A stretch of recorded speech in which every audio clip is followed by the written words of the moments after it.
오늘 본문은 비시디아 안디옥을 떠난 바울과 바나바가 이고니온과 루스드라에서 전도한 사건을 기록하고 있습니다. 두 사람은 다시 이 이고니온에 도착하자 회당을 찾아서 복음을 선포합니다.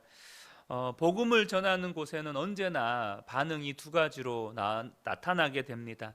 오늘 이고니온 그리고 루스드라에서도 동일한 반응이 있게 되죠. 반응 역시 양극으로 갈리게 됩니다. 많은 사람들이 복음을 듣고 복음을 믿고 두 사람을 따랐습니다. 하지만 반대자들의 저항도 만만치 않았습니다.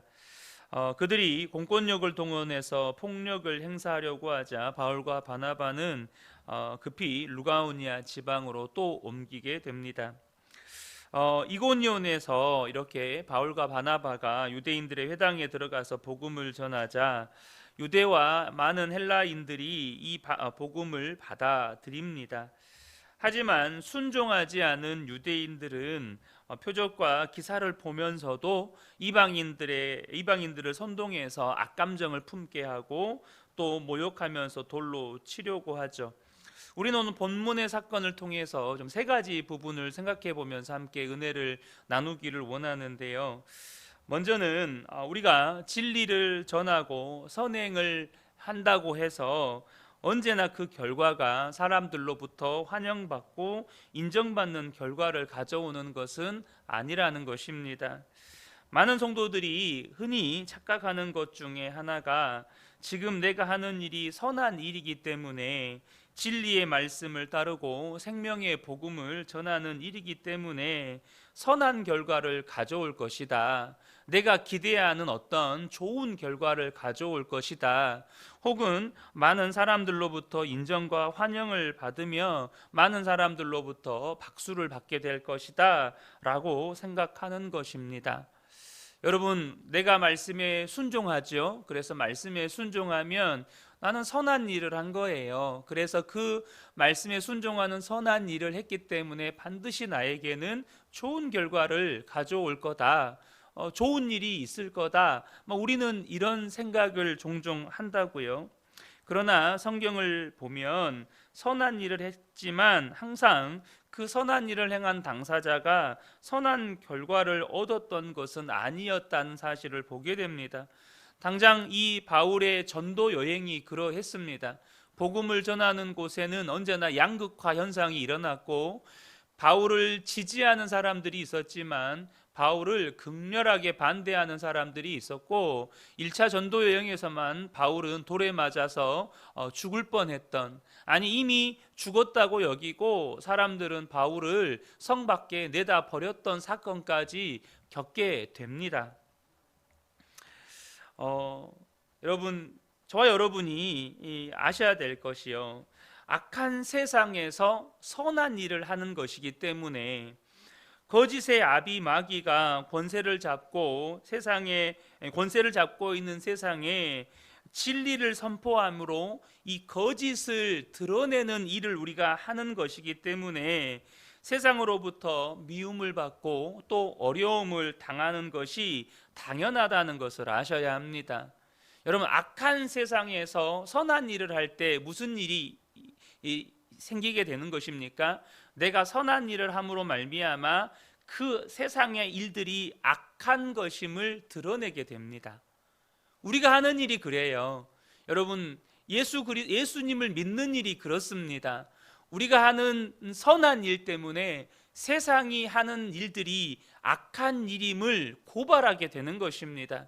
우리가 하는 일이 진리를 따르고 진리의 말씀에 순종하고 진리를 전하는 것이기 때문에 거짓의 아비인 마귀가 하는 그 모든 것이 거짓임을 드러내는 일이 되는 것입니다. 그래서 당연히 여러분, 세상으로부터 미움을 받게 되고 거짓의 아비인 마귀로부터 여러분 공격을 당하게 되는 것이죠.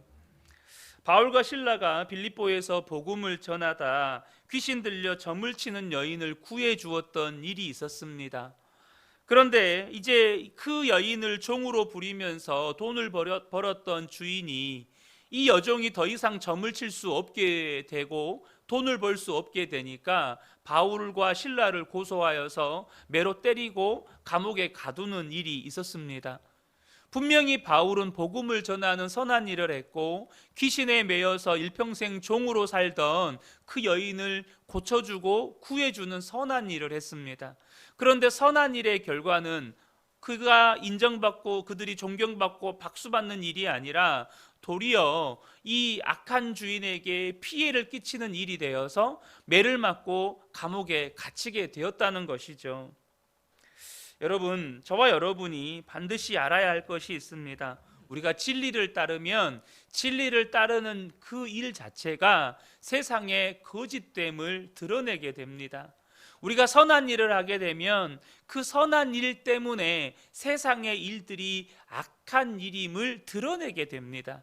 그래서 여러분, 우리가 선한 일을 한다고 진리를 따르고 진리를 전한다고 해서 세상으로부터 늘 박수받고 칭찬받고 환영받는 것이 아니고 또 내가 기대했던 선한 결과를 가져오는 것은 아니라는 것입니다. 그러나 분명한 것은 그러하기에 우리가 진리를 따르고 진리를 행하고 선한 일을 하기에 또 그로 인해서 우리가 세상으로부터 미움을 받고 어려움을 당할 때 반드시 입증되는 것이 있어요. 뭐가 입증되는 것입니까? 우리의 믿음이 참 믿음이고 우리가 행하는 일이 하나님이 기뻐하시는 일인 것이 입증이 되는 것입니다. 만약에 우리가 어떤 일을 행함으로 인하여서 늘 박수받고 칭찬만 받고 있다면 그것은 어쩌면 하나님의 일이 아닐 가능성이 매우 높습니다. 내가 하는 일로 말미암아서 늘 박수받고 칭찬만 받고 있다면, 더욱이 안 믿는 사람들이 잘한다 박수만 치고 있다면 그것은 믿음이 아닐 가능성이 매우 높습니다. 베드로전서 3장 17절을 보면 베드로가 이렇게 이야기합니다. 선을 행함으로 고난받는 것이 하나님의 뜻일진데 악을 행함으로 고난받는 것보다 나으니라. 여러분, 뭐라고 말씀합니까? 선을 행함으로 고난받는 건 하나님의 뜻이라는 것입니다. 그러니까 저와 여러분이 선을 행하다가 고난을 받아요. 그게 하나님의 뜻이래요. 다시 말하면 내가 행하는 그 일로 말미암아 고난을 받게 되었다면 내가 행하는 그 일이 하나님의 일인 것이 증명되는 것이라는 겁니다. 여러분, 저와 여러분이 믿음으로 살고 하나님의 말씀 따라 살고 그래서 선한 일을 하고 살다가 고난을 받을 수 있습니다. 어려움을 당할 수 있어요. 그때 저와 여러분이 기뻐하실 수 있는, 감사할 수 있는 믿음이 있으시기를 축복합니다. 왜 그렇습니까? 그것이 내가 지금 하나님의 일을 하고 있구나, 내가 지금 바로 믿고 있구나 라는 것을 입증해 주는 중요한 증거가 되기 때문입니다. 사도행전 5장 41절을 보면 그래서 초대교회의 사도들은 주를 위하여 고난받는 것을 기뻐했다고 기록합니다. 사도들은 그 이름을 위하여 능욕받는 일에 합당한 자로 여기심을 기뻐하면서 공회 앞을 떠나니라. 공회에서 복음 전하지 말라고, 예수의 이름으로 기사와 표적을 행하지 말라고 막 핍박하고 매를 때렸습니다. 그런데 그들은 오히려 주를 위하여서 고난받는 것, 능욕받는 것을 여러분 기뻐했다고 성경은 기록하고 있습니다. 또 오늘 본문에서 우리가 한 가지 또 우리가 생각해 볼 것은 뭐냐면 유대인들의 태도입니다. 그 유대인들의 태도에서 우리가 반면교사로 삼을 것은 그들이 왜 진리를 거부했느냐 하는 것입니다. 그동안에도 이 부분에 대해서 성경을 이와 유사한 본문들을 나눌 때마다 우리가 나누었던 적이 있죠. 그들 안에 예수님에 대한 시기와 질투, 또 세상 성공과 부와 권력에 대한 탐심, 또 그들이 그동안에 누리고 있었던 기득권을 빼앗기지 않으려는 어떤 욕심, 그러니까 바리새인들과 서기관들 또 유대인들 안에 이러한 것들이 마음 안에 자리 잡고 있는 것이죠. 그런데 오늘 새벽에 본문을 묵상하는데 하나님께서 다시 한번 이 부분에 대해서 주목하게 하셨는데, 바로 그들 안에 진리에 대한 편협한 지식, 진리에 대한 편협한 이해와 그것을 바탕으로 한 열심이 진리를 거부하게 만든다는 것입니다. 그들은요, 하나님을 이해할 때 하나님을 이스라엘의 하나님으로만 이해했습니다. 그러니까 하나님은 모든 민족의 하나님이 아니고 오직 이스라엘만의 하나님인 거예요. 또한 그들은 그래서 자기들만 구원받고 이방인들은 구원받지 못한다고 여겼습니다. 그리고 이를 바탕으로 한 열심, 하나님에 대한 열심, 그러니까 이스라엘만의 하나님, 이스라엘만을 구원하시는 하나님, 그 하나님에 대한 열심이 특심이었습니다. 그러니까 만약에 하나님이 이스라엘 외에 이방인들을 구원하신다고 하시면 그 하나님은 하나님이 아닌 거예요. 예수님이 왜 십자가에 못 박혀 죽었습니까? 그들이 믿는 하나님이 갑자기 예수님이 하나님의 아들이라고 하는 거예요. 그러니까 인간이면서 자신을 하나님과 동등된 격으로 격상시키는 겁니다. 그러니까 그들에게 있어서 하나님은 인간일 수가 없어요. 하나님은 절대 인간이 되시면 안 돼요. 그런데 예수님이 자신을 향하여서 하나님의 아들이라고 자신을 하나님과 동등된 신격으로 격상을 시키는 겁니다. 예수님의 십자가에 못 박혀 죽으신 죄목이 무엇이었습니까? 신성모독이었습니다. 죄목 중에 하나가 신성모독이었어요. 그들이 하나님에 대한 이해가 지극히 편협하고 하나님에 대한 알미 지극히 편협하다 보니까 그 열심이 지나치다 보니까 예수를 십자가에 못 박았다는 것이죠. 그러니까 그들이 하나님에 대해 알고 있는 그 하나님에 대한 이해와 하나님에 대한 지식에 대한 자부심과 열심이 지나치다 보니 올바른 진리의 말씀을 수용하지를 못하는 것입니다. 그 열심 때문에 예수를 거부했고 예수님을 십자가에 못 박은 것이죠. 이러한 모습은 오늘날 현대 교회에서도 자주 목격이 됩니다. 특별히 교회가 커지고 역사와 전통이 있으면 더욱 자주 목격되는 경향이 있습니다. 여러분, 교회가 부흥을 하고 또 교회가 역사와 전통을 가지고 있는 것에 대한 자부심을 가지는 것이 뭐가 나쁘겠습니까? 하나님께서 우리 교회에 이런 은혜를 주셨다.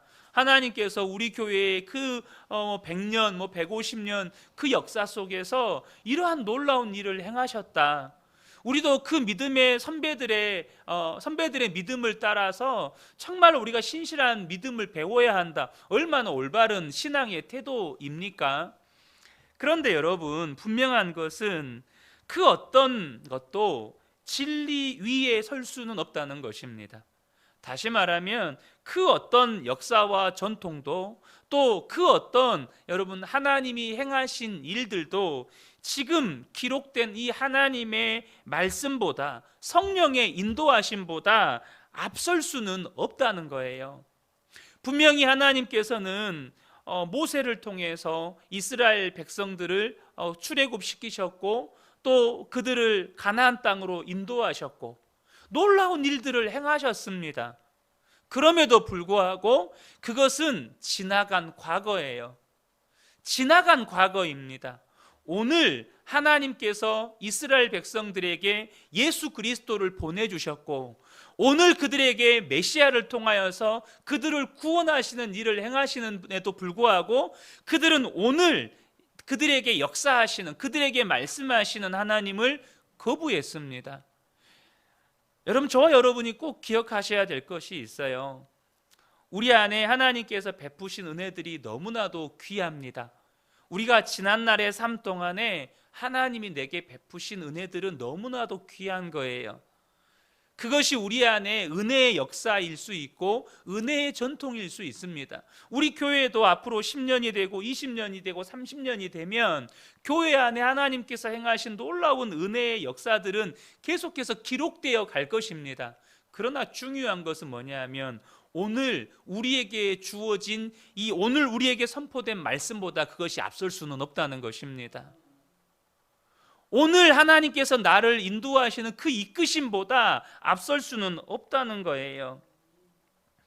그런데 교회 안에서 이렇게 교회에 부흥의 역사가 있고 은혜의 역사가 있고 그것이 역사와 전통이 있는 그러한 교회 가운데 보면 교회 안에서 무언가 하나를 새롭게 시도하는 것이 그렇게 힘들고 버거운 교회들이 많아요. 우리 교회는 그런 거 할 수 없습니다. 우리의 지난날의 수십 년의 역사 속에서 그런 거를 한 번도 한 적이 없습니다. 그런 것을 역사 속에서 한 번도 한 적이 없을 수는 있어도 하나님이 안 하신 건 아니잖아요. 여러분, 그것이 진리의 말씀을 따르는 일인데도 좀 더 직설적으로 표현하면 제가 얼마 전에 설교 중에도 그런 예화를 든 적이 있는데 젊은 목사님이 오직 예수님만 바라보고 살자고 설교하는데도 그런 설교는 우리 교회에서 하지 말라는 거예요. 오직 예수님만 바라보고 삽시다. 설교의 핵심은 그거예요. 오직 예수님만 바라보고 삽시다. 근데 그런 설교는 하지 말라는 거예요. 사랑하는 성도 여러분, 우리가요 하나님을 바로 알아야 합니다. 요한복음 말씀에 진리를 알지니 진리가 너희를 자유롭게 하리라 라는 말씀이 있습니다. 근데 우리가 여기서 강조점을요 진리가 자유롭게 하리라라는 말씀에 강조점을 두고 말씀을 나눌 때가 정말 많습니다. 그런데 어쩌면 진리가 우리를 자유롭게 한다는 그 말씀보다 더 중요한 단서 조항이 있습니다. 무엇입니까? 진리를 알지니. 진리를 알아야 진리가 우리를 자유롭게 하는 것입니다. 근데 진리를 편협하게 알면, 진리를 편협하게 이해하면 율법은 이스라엘 백성들의 짐이 되었습니다. 진리를 편협하게 아니까 그것이 이스라엘 백성들의 평생의 짐이 되는 거예요. 예수님께서 수고하고 무거운 짐진 자들아 다 내게로 오라 내가 너희를 쉬게 하리라 말씀하실 때 그 수고하고 무거운 짐은 뭐였냐면 율법의 짐이었습니다. 평생에 그 율법의 종이 되어서 살아가는 이스라엘 백성들에게 내가 너희를 쉬게 하리라고 말씀하셨던 거예요. 한 가지 본문에서 또 살펴볼 것은 뭐냐면 여러분 환호에 도취되지 말라는 것입니다. 분명히 복음을 전하는 곳에는 양극화 현상이 일어납니다. 복음을 반대하는 사람, 반대로 복음을 지지하는 사람. 루스드라 사람들은 바울과 바나바를 제우스와 헤르메스의 현생이라고 착각하면서 바울과 바나바에게 제사를 지내려고 했습니다. 바울과 바나바는 옷을 찢으면서 신속하게 그들을 제지하고 이 치유의 능력이 하나님에게서 나왔다고 선포하면서 그들의 어리석은 행동을 그치라고 제재합니다. 여러분 이것이 사명을 맡은 자의 태도입니다. 뭐냐? 하나님의 영광을 내가 취하지 않는 것입니다. 하나님의 영광을 내가 취하지 않는 것. 여러분 하나님께서 우리가 진리를 따르고 진리를 전하는 일을 하고 선한 일을 할 때 항상 고난만 받게 하시지 않습니다. 때로는 영광과 칭찬도 얻게 하십니다. 근데 그때 저와 여러분이 놓치지 말아야 할 것은 환호에 도취되지 않는 것입니다. 하나님의 영광을 내가 취하지 않는 것입니다. 우리가 할 일은 여전히 주님 손에 남아있는 것입니다. 내가 주님 자리에 서는 게 아니라 주님 손에 남아있는 것입니다. 우리는 주님 앞에 서는 그날까지 주님이 원하시는 대로 쓰임받는 주님 손에 들려진 도구여야 한다는 것입니다. 제가 새벽에 이 단상 위에 설 때 항상 하는 기도가 있습니다. 하나님, 제가 오늘도 주님 손에 들려서 쓰임받는 도구가 되게 해주세요. 항상 올라오기 전에 하는 기도입니다. 제가 주님 손에 들려서 쓰임받는 도구가 되게 해주세요. 나는 그냥 주님의 나팔수입니다. 그냥 주님이 하라는 말씀만 전하는 나팔수가 되게 해주세요. 여러분 그것이 여러분 맡은 자의 영광입니다. 맡은 자의 영광은 뭡니까? 끝까지 주님께 쓰임받는 거예요. 끝까지 쓰임받는 거. 그럼 맡은 자의 여러분 최악이 뭡니까? 쓰임받다가 버림받는 거예요. 쓰임받다가 버림받는 거. 사울왕이 대표적인 인물이잖아요. 쓰임받다가 버림받는 거예요. 사랑하는 성도 여러분, 저와 여러분이 오늘 이 말씀을 통해서 주신 이 진리의 말씀을 따라서 오늘 하루도 믿음으로 사시면서 승리하게 되시기를 예수님의 이름으로 축복합니다. 아멘.